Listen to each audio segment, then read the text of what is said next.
membuat Anies Baswedan berlayar di 2024.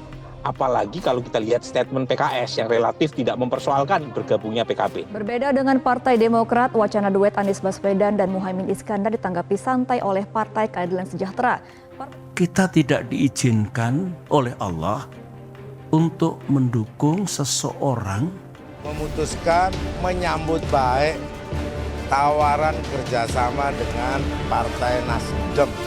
Pasti kita dalam suasana turut prihatin ya. Dalam pengertian Anies Baswedan lemah sekali di Jawa Timur dan Jawa Tengah. Jumlah kiai Dewan Suro kita diutus untuk berkomunikasi dengan seluruh kiai-kiai sepuh. Kenapa? Sebab kalau Anies nak umumkan pertengahan Juli, lalu diulur sama dia sampai ke September. Itu artinya 80% wakil presidennya bukan AHY. Mereka lah yang berkhianat dan keluar dan memecah belah koalisi ini gitu. Ya, ini ancaman serius ya bagi bubarnya koalisi perubahan.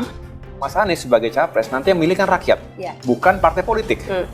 Sama yang lain ingin mengatakan poros perubahan ini solid, padahal di dalamnya itu sulit.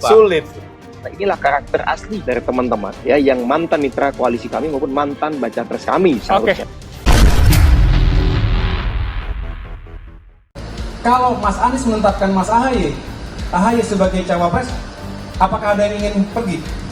Ya memang benar Demokrat tetap Mas AHY ya. Mereka maksa pokoknya untuk AHY mendampingi Anies. Tentu tidak ada orang yang tidak ada keputusan yang disukai oleh semua orang itu. Nah, ada situasi yang kelihatan sekarang terjadi di mana nasib AHY ini seperti diambangkan. Sudah, bismillah. Tadi sejam yang lalu sudah diputuskan melalui rapat pleno gabungan DPP PKB. Memutuskan 3 hal, Mbak. Yang pertama, kami menerima lamaran Partai Nasdem untuk menduetkan Mas Anies Baswedan sebagai capres dan Gus Imin sebagai cawapres. Kalau ya melanjutkan apa tidak itu tergantung yang terkejut. Nah, yang kedua, tadi pertanyaan mengenai cawapres, kembali bahwa kami sudah menandatangani piagam yang menyerahkan Bakal capres kita, Mas Anies Baswedan, untuk menentukan bakal cawapresnya. Tidak jelas apakah akan dipilih sebagai wakil presiden atau tidak kan oleh Anies Baswedan. Pak hari Minggu mau deklarasi sama RK nggak Pak? Peluang Cak Imin menjadi penyumbang suara di Jawa Timur ada. Tetapi tadi kalau cawapres yang lain itu bukan dari unsur NU. Penjegalan berpasangan dengan Mas Anies, terutama lewat kasus-kasus Anda, bagaimana? Tiap 5 tahun pemilu bukan hanya tantangan eksternal, internal juga banyak. Anggaplah kita salah kali ini, tetapi kita belajar. Mudah-mudahan kita tidak salah lagi ke depan, kata SBY. Pernyataan SBY tidak lepas dari manuver Partai Nasdem soal pendamping Anies pada Pilpres 2024. Anies adalah bakal capres dari Koalisi Perubahan untuk Persatuan yang didukung Partai Nasdem, PKS, dan Partai Demokrat. Sementara Caimin adalah Ketua Umum DPP PKB yang membentuk Koalisi Kebangkitan Indonesia Raya atau KKIR bersama Partai Gerindra dengan mengusung Prabowo Subianto sebagai bakal capres. Namun belakangan, nama koalisi KKIR berubah menjadi Koalisi Indonesia Maju setelah Partai Golkar dan PAN resmi bergabung. Dalam pengertian Anies Baswedan lemah sekali di Jawa Timur dan Jawa Tengah. Jumlah kiai Dewan Suro kita diutus untuk berkomunikasi dengan seluruh kiai-kiai sepuh. Kenapa? Sebab kalau Anies nak umumkan pertengahan Juli, lalu diulur sama dia sampai ke September. Itu artinya 80% wakil presidennya bukan AHY. Mereka lah yang berkhianat dan keluar dan memecah belah koalisi ini gitu. Ya, ini ancaman serius ya bagi bubarnya koalisi perubahan. Mas Anies sebagai capres nanti yang milih kan rakyat, bukan partai politik. Sama yang lain ingin mengatakan poros perubahan ini solid, padahal di dalamnya itu sulit. Inilah karakter asli dari teman-teman ya yang mantan mitra koalisi kami maupun mantan baca pres kami seharusnya.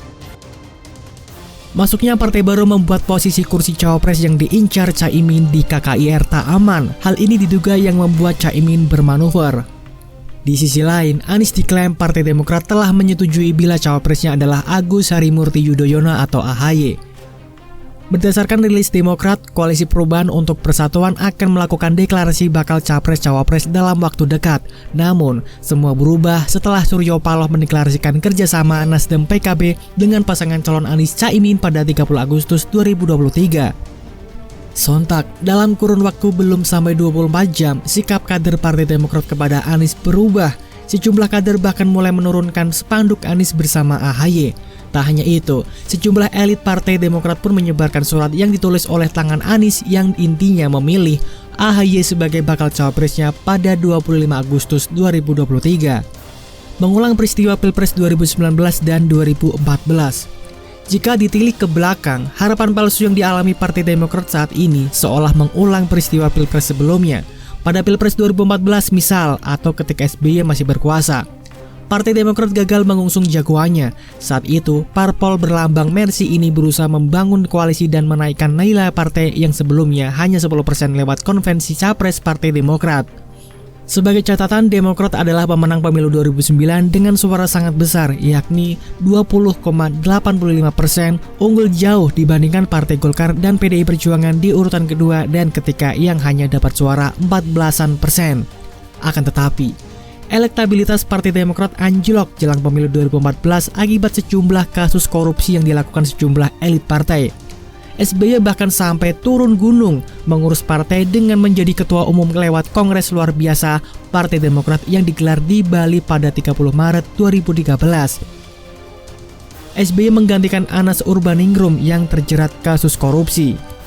Sayangnya, suara Partai Demokrat tetap tidak bisa diselamatkan. Parpol berlambang Mercy ini hanya finish di urutan keempat dengan perolehan suara nasional 10,19%. Akibatnya, Demokrat tidak bisa mengusung capres sendiri karena syarat presidensial threshold adalah 20%. Singkat kata, capres hasil konvensi Partai Demokrat gagal maju Pilpres karena tidak ada mitra koalisi.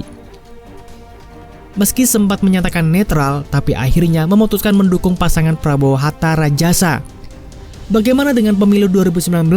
Saat itu, Partai Demokrat sempat menggerilya untuk memenangkan Agus Harimurti Yudhoyono yang waktu itu masih menjadi Komando Satuan Tugas Bersama atau Kogasma. Kala itu, Demokrat berupaya agar Prabowo Subianto bisa meminang AHY di Pilpres 2019. Hubungan Demokrat Gerindra pun semakin intens. Namun, Partai Gerindra dan mitra koalisinya, yaitu PAN dan PKS, tidak memilih AHY sebagai cawapres bagi Prabowo. Koalisi Indonesia Adil Makmur, nama koalisi pendukung Prabowo, justru mengajukan calon pasangan Prabowo Sandiaga Uno. Hal tersebut membuat sejumlah elit Partai Demokrat berang, salah satunya Andi Arief yang melabeli Prabowo dengan istilah Jenderal Kardus. Demokrat saat itu menyinggung isu mahar 500 miliar untuk PKS dan PAN demi membolehkan Sandiaga yang waktu itu kader Gerindra maju sebagai cawapres, mendampingi Prabowo yang notabene adalah Ketua Umum Gerindra. Tudingan itu jelas langsung dibantah PKS dan PAN.